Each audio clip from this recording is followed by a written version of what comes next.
है. What is this? This is the heterotrophic nutrition that consists in the human beings. And for this purpose, in humans there is a well-defined process found in the body of the humans that is called as digestive system for taking the nutrition from the food. This digestive system consists of the alimentary canal. Means it is completely an alimentary canal by which the humans take the nutrition from the food. That consists of the different organs, that is number 1 mouth, number 2 esophagus,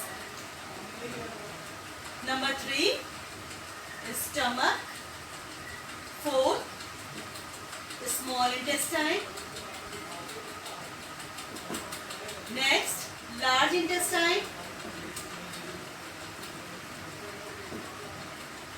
then rectum and anus. The alimentary canal, it starts from the mouth and ends up to the anus.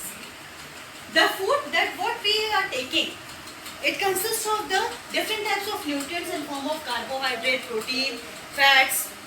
In all forms we are taking the nutrients from the food. So when we take the food from we put it inside our mouth, and in the mouth, that is also called as the buccal cavity. In the mouth, the teeth are present. The teeth, they are helpful in the grinding or the biting of the food. They are helpful in the grinding or biting of the food to churn or to cut it into the smaller pieces. And here salivary glands are also present on the inside the mouth, which help in the mixing of these cut particles, food particles, and also to digest the starch that is present in the food into the simple sugar. Means we can say that the digestion of the food starts from the mouth.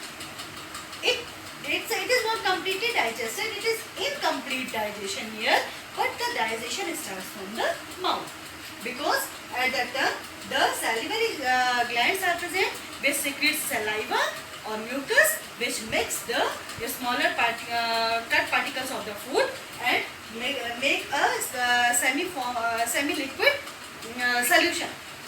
Then after this food comes from the esophagus. What is esophagus? Esophagus is known as the food pipe, and in esophagus the food particles get swallowed very slowly and comes into the stomach. So how does the esophagus work? In esophagus the cells move like as this type of movement, contraction and relaxation. So this type of movement is also called as the peristaltic movement. This type of movement, like this. This is the peristaltic movement. So that the food swallows slowly from the esophagus or the food pipe and comes into the stomach. In the stomach, the digestion of the food starts. The food that is coming from the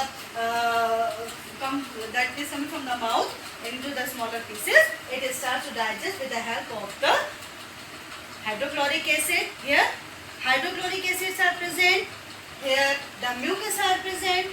Here the pepsin enzyme is also present.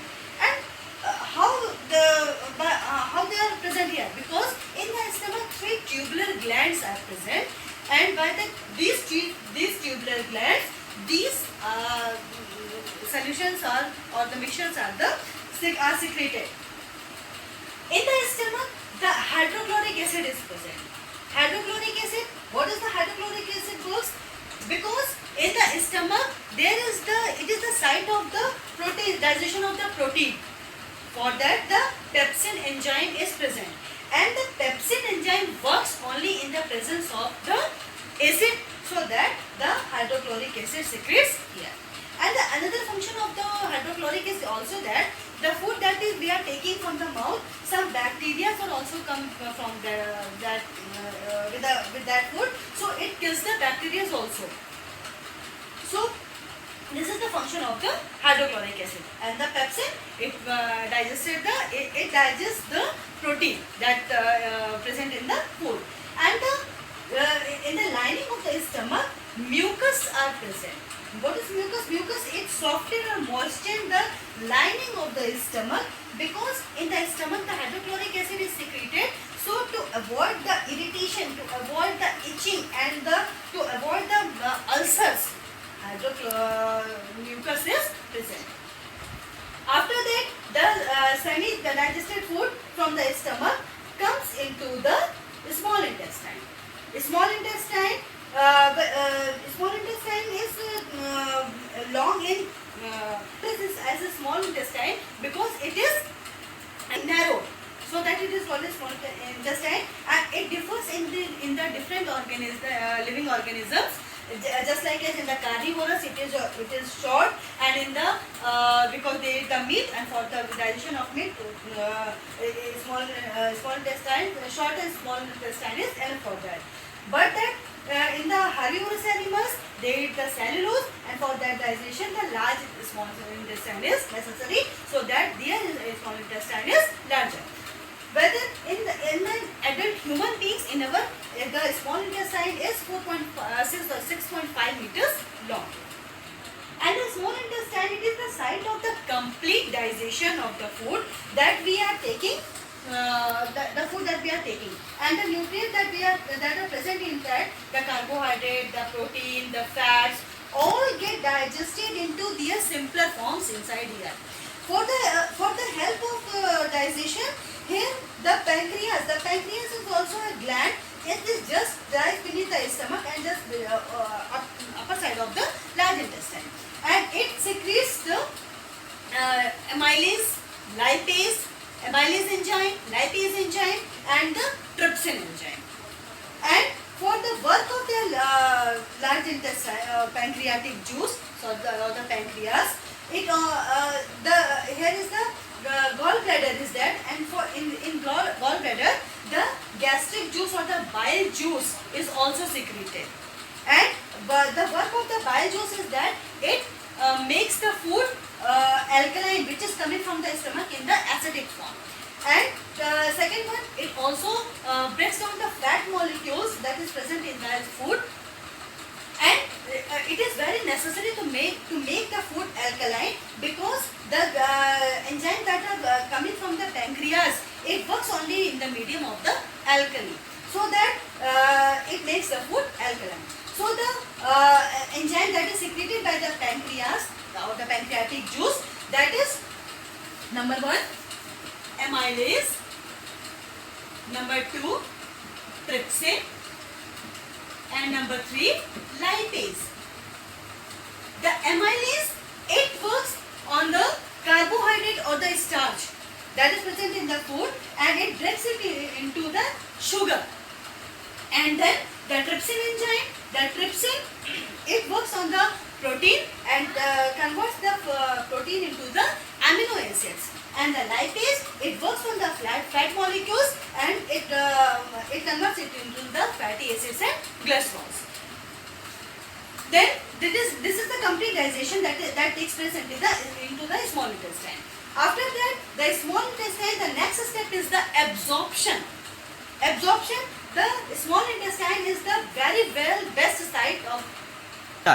Small intestine is the best site for the absorption. Means in the lining of the small intestine, there are many finger-like projections that is called as the villi, and it absorbs the digested nutrients into the inner linings of the cells, so that all the nutrients, that is the sugar, the amino acids, and the glycerols or fatty acids or the glycerol, all get absorbed in the inner linings of the cells, and after that it comes to the blood cells, and that process is called as the assimilation. Next topic is the assimilation. after that, when the total absorption is there, the food get absorbed into the blood cells, and with the help of the blood cells, it circulated to the each and every cells of the body, so that our body get energy by that. After that, we come to the work of the large intestine, where the complete digestion is taking place. The leftover food item means when the digestion process is going on, so that the large intestine, it absorbs the water. It absorbs mainly water from there, and then all the undigested food material, it also comes into the large intestine, and in the at the last point of the large intestine, there is the rectum, and it is the at the last point of this large intestine, here is the pack-like pocket-like structure, that is called as the rectum. All the fecal material that is absorbed by the large intestine, it is stored here, and at the last end of there is the anus. And when we feel that we have to excrete the excretory material from our body, we excrete with the help of the anus. So this is the complete process of the human digestive system. It starts from the mouth and ends up to the anus. So thank you, children. I hope that you will like this, and in the next chapter I will describe about the respiration.